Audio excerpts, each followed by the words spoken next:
Hi guys, welcome back to our channel. നമ്മളിന്നൊരു ചെറിയൊരു family വ്ളോഗാണ്. അപ്പോൾ എല്ലാവരും മിസ് ചെയ്യാണ്ട് ഫുള്ളിരുന്ന് കാണണം കേട്ടോ.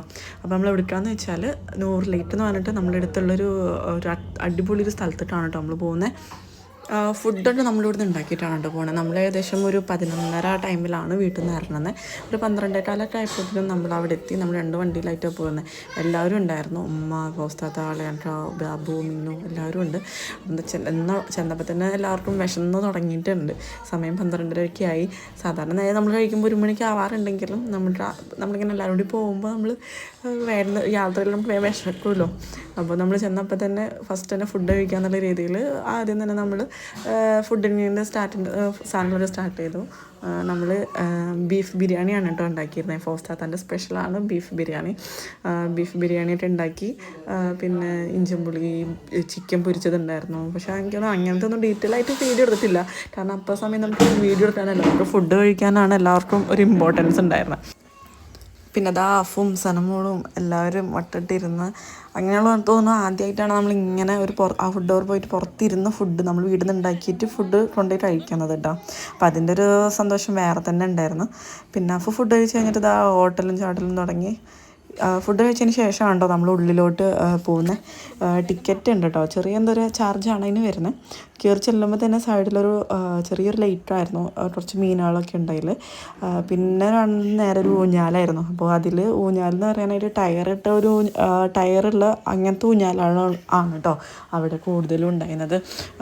അവിടെ കൂടുതൽ എല്ലാ കാര്യങ്ങളും നമുക്ക് ഇങ്ങനെ തന്നെ നമ്മളത് റീയൂസ് ചെയ്തുന്ന സാധനങ്ങളിൽ ഉണ്ടാക്കിയ പോലെയാണ് എനിക്ക് തോന്നിയത് കേട്ടോ. കാരണം ടയർ, അതേപോലെ പ്ലാസ്റ്റിക് അല്ല, സ്റ്റീൽ, ഇരുമ്പ് അങ്ങനത്തെയൊക്കെ. പിന്നെ അത് അവിടെയുള്ള മീനെ വിളിച്ചു തുടങ്ങി. ഇരുന്ന് ആടൽ കണ്ടിട്ട് നമുക്കും ചെറിയൊരു പൊതിയായി. അപ്പോൾ നമ്മളും കയറി ഇരുന്ന് ആടൽ തുടങ്ങി കേട്ടോ. അപ്പോൾ ഇത് അഫിൻ്റെ മടിയിൽ ഇരുത്തിയിട്ട് ഞാനിങ്ങനെ ആടണം കേട്ടോ. ഇതിപ്പോൾ മിന്നും എല്ലാ അളിയാങ്കയും അതേപോലെ സനമോൾക്ക് ചെറിയൊരു പേടിയുണ്ട് കേട്ടോ. അമ്മ കയറാൻ ടയറിൻ്റെ ഉള്ളിലൂടെ താഴ്ത്തിട്ട് വീഴുമെന്നുള്ള പേടിയാണെന്ന് തോന്നുന്നു. ആൾ മാത്രം അതിൽ കയറിയില്ല. പിന്നെ അടുത്ത ഡെസ്റ്റിനേഷൻ തപ്പി ഞാനിങ്ങനെ നടന്നിട്ടാണ്. നല്ല രസമുണ്ട് കേട്ടോ, നല്ല തണുപ്പും നല്ല കാറ്റും അതേപോലെ തന്നെ ഈ ബാംബൂസിൻ്റെ സൗണ്ടും അങ്ങനെയൊക്കെയുണ്ട്. സ്റ്റേജ് കണ്ടപ്പോൾ അഫ ഓടിക്കേറി പാട്ടാണ്ട് തുടങ്ങി. ഞാൻ അഫൻ്റെ പാട്ട് ഉണ്ട് കേട്ടോക്കെ.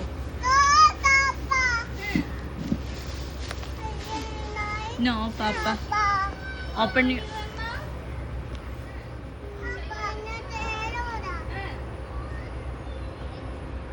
അവിടെ സ്റ്റേജ്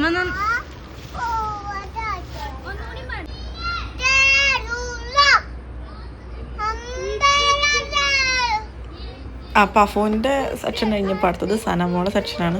പിന്നെ നമുക്ക് സനമോളെ പാട്ട് കേട്ടോ.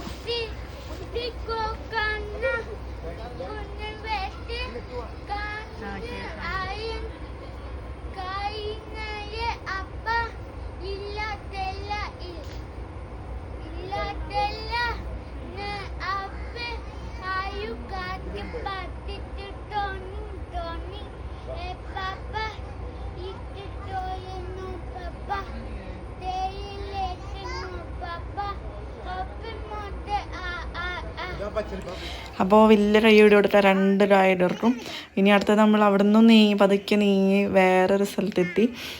ഇതിൻ്റെ ഉള്ളിലൊക്കെയുള്ള സ്ഥലം തന്നെയാണ് കേട്ടോ. അത്യാവശ്യം നല്ല നടന്ന് കാണാനൊക്കെയുള്ള സ്ഥലങ്ങളുണ്ട്. അപ്പോൾ ഊഞ്ഞാല് കണ്ടിട്ടാന്ന് ഇറങ്ങാണ്ട് ഇരുന്നാട് തന്നെയാണ് കേട്ടോ. അവനെ നല്ല ഇഷ്ടപ്പെട്ടിരുന്നു. അങ്ങനെ കിടന്നു ഇരുന്നു ഒക്കെ ഇരുന്ന് ആടുണ്ട് ആൾ. നല്ല സ്പീഡിൽ ആട്ടാനൊക്കെയാണ് പറയണത് കേട്ടോ. നമ്മൾ നല്ല സ്പീഡായാലേ ഇപ്പോൾ കുട്ടികളുടെ അത്രയും സ്പീഡിൽ ആടാണ്ടിരിക്കാൻ വേണ്ടിയിട്ട് അപ്പുറത്ത് അവർ 2 മരങ്ങളൊക്കെ വെച്ചിട്ടുണ്ട്. അപ്പോൾ മാക്സിമം സ്പീഡ് കുറയ്ക്കാനൊക്കെ ആയിട്ട് കേട്ടോ. ഇത് പിന്നെ നമ്മൾക്കൊരു ചെറിയൊരു ബ്രിഡ്ജാണ്, ചെറിയ ഒരു ബ്രിഡ്ജ് പോലെ അങ്ങനത്തെ ഒരു ബ്രിഡ്ജാണ് കേട്ടോ. ആശാൻ ചെക്കൻ നമുക്കിങ്ങനെ സൂപ്പറായിട്ട് നടത്തുന്ന കയറി ഓടി മറിയുന്നുണ്ട്. മാഷാഅല്ലാഹ് നമുക്ക് പേടിയില്ല ആൾക്ക്. അഫോന് ഒരു നല്ല ഇൻട്രസ്റ്റ് ആണ് ഇങ്ങനത്തെ അഡ്വഞ്ചേഴ്സ് കാര്യങ്ങളൊക്കെ ചെയ്യാനായിട്ട്. ഇപ്പോൾ ഇതാ ഒറ്റയ്ക്ക് സ്റ്റെപ്പൊക്കെ ഇറങ്ങി വരികയാണ്. ഇതേ ബാക്കിലാണ് കേട്ടോ. അഫോൻ്റെ പിന്നാലെ ഞാൻ ഓടുകയാണ്. അതിൻ്റെ ബാക്കിൽ ഇതേ എല്ലാവരും നടന്ന് വരുന്നുണ്ട്. ഇതേ കണ്ടോ, വീണ്ടും ആൾ ഊഞ്ഞാൽ തന്നെ ഇരിക്കുകയാണ്. അവിടെ നിന്ന് നമ്മളിങ്ങനെ ഓടിയപ്പോഴാണ് ഈ സ്ലൈഡ് കാണുന്നത്. പിന്നെ അതുമ്പോൾ തന്നെയോ എൻ്റെ കളി. ഇതാണെങ്കിൽ കുറച്ച് നല്ല വ്യത്യാസമുണ്ട് ഒരു സ്റ്റെപ്പ് കഴിഞ്ഞിട്ട് അടുത്ത സ്റ്റെപ്പിലേക്ക്. അപ്പോൾ ഓൻ്റെ കാല് അതിൻ്റെ ഉള്ളിലൂടെ പോകുന്നുള്ള പേടിയിൽ ഞാൻ നിൽക്കുമ്പോൾ ഓൻ എന്നോട് മാറി നിന്നിട്ട് ഓൻ ഒറ്റയ്ക്ക് കയറാമെന്നും പറഞ്ഞ് ദേ ഒഴുകി വരുന്നുണ്ട് കേട്ടോ. പിന്നെ അതുമ്മ തന്നെ ആയിട്ടളി അതുമ്മന്ന് ഇറങ്ങി ഞങ്ങൾ അടുത്ത ഡെസ്റ്റിനേഷനിലേക്ക് പോകാമെന്ന് പറഞ്ഞപ്പോൾ ആ മരത്തിൻ്റെ ഇടയിൽ കൂടെ കയറിയിട്ടാണ് കേട്ടോ ആൾ വരുന്നത്. അപ്പുറത്ത് മര്യാദയ്ക്കുള്ളൊരു വഴിയുണ്ട്, പക്ഷെ അതിൽ ഞാൻ വരില്ല, ഞാൻ ഇതിൽ തന്നെ വരുള്ളൂ എന്നുള്ള ഇതിലാണ്. എന്നിട്ട് പിന്നെ അത് റിവേഴ്സ് അടിക്കാൻ തോന്നി. ഇതിലൂടെ നിങ്ങളിവിടെ മുട്ട് കുത്തി കയറി അതിൽ ഇറങ്ങാൻ സ്റ്റെപ്പ് ഇറങ്ങാനുള്ള രീതിയിൽ വരെ അവൻ റൗണ്ട് അടിച്ചു തുടങ്ങി. നമ്മളെ ചെന്നത് ഒരു നല്ലൊരു ടൈമായിരുന്നു, അത്ര തിരക്കൊന്നും ഉണ്ടായിരുന്നില്ല. അപ്പം നമ്മൾക്ക് അത്യാവശ്യം എല്ലായിടത്തും നല്ലപോലെ യൂട്ടിലൈസ് ചെയ്യാൻ പറ്റിയുള്ള സ്ഥലങ്ങളൊക്കെ. അപ്പോൾ അത് കഴിഞ്ഞിട്ട് നമ്മൾ നെക്സ്റ്റ് ബോട്ടിനാണ് കേട്ടോ, ലാസ്റ്റ് നമ്മൾ ബോട്ടിനാണ് ഇവിടെ കയറാൻ നോക്കിയത്. അപ്പോൾ നമ്മൾ മൊത്തത്തിൽ നമ്മൾ 9 പേരായിരുന്നു. അപ്പോൾ 5 പേരെയാണ് അവർ മറ്റേ എൻജിൻ ബോട്ടിൽ കയറ്റുന്നത്, 4 പേരെയാണ് മറ്റേ പെഡൽ ബോട്ടിൽ കയറ്റുന്നത്. അപ്പോൾ 4 പേര് മിന്നും ബാബും ഷാനും ഷെറീൻ അവർ 4 ആളും കൂടി പെഡൽ ബോട്ടിൽ കയറാമെന്ന് പറഞ്ഞ് പിന്നെ ഞാനും അളിയാണ്ട് ഉമ്മയും ഹൗസ്താത്തയും സനമോളും കൂടിയിട്ട് ഞങ്ങൾ എൻജിൻ ബോട്ടിൽ കയറി. അപ്പോൾ എൻജിൻ ബോട്ട് ഏകദേശം 1 കിലോമീറ്ററോളം വണ്ടി അതിൽ പോയി. അതൊരു 1.5 യാത്രയായിരുന്നു. അത്യാവശ്യം ചെറിയൊരു വെയിലുണ്ടെങ്കിലും ഈ വെള്ളത്തിൻ്റെ തണുപ്പുകൊണ്ടും പിന്നെ അതേപോലെ ചുറ്റുമുള്ള മരങ്ങളുടെ തണുപ്പുകൊണ്ടും നമുക്കത്ര വെയിലും കാര്യങ്ങളൊന്നും ഉണ്ടായില്ല കേട്ടോ. പിന്നെ നല്ല വെള്ളമുണ്ട്. ഇപ്പോൾ ഈ ഒരു സമയമായിട്ടും അത്യാവശ്യം നല്ല വെള്ളം അവിടെ ഉണ്ടായിരുന്നു.